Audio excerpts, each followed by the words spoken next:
Susie, anything to add?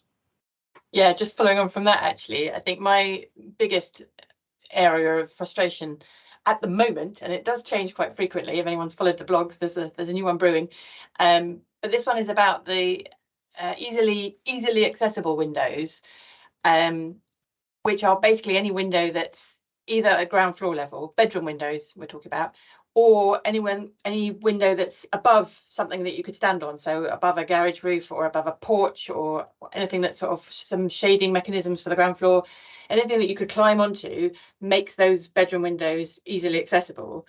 And you can see the intent here is to reduce burglary risk and so forth of intruders getting in at night. But we're talking about occupied bedrooms here, because we're assuming in our models that these rooms are occupied at night. So there's the people sleeping in there.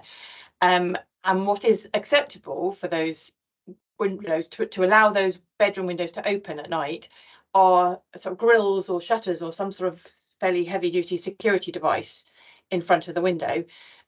Or you've got to keep the window tight shut at night. Whereas what I would argue is that in the most common sense world, people would put those locks on windows that limit them to only opening like 100 mils.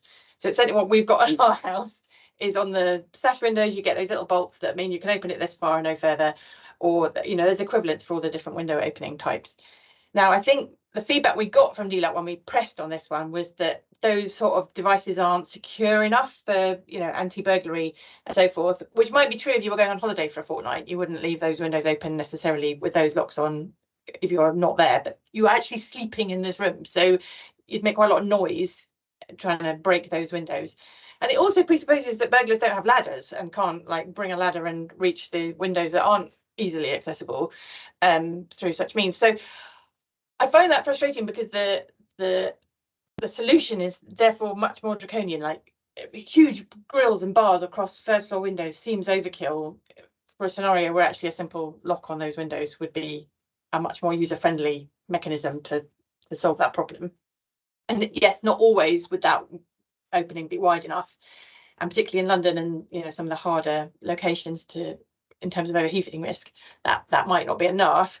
But in many locations, particularly out of town where security is not such a great risk anyway, it seems like a much more equitable, happier, cheaper human solution. So I'm really that's the bit I'm campaigning on at the moment.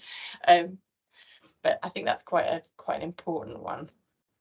We're also getting quite a lot of questions about internal doors and whether they can be opened at night, and I think that's feeding into the new TM59 to clarify on that one. And apparently builder control are getting some quite cheeky, potentially, selection of weather files in order to make assessments slightly easier, not necessarily choosing the nearest, but maybe justifying a further away one somehow. So I think there are some grey areas that building control are having to unravel. But those are, yeah, that's my one.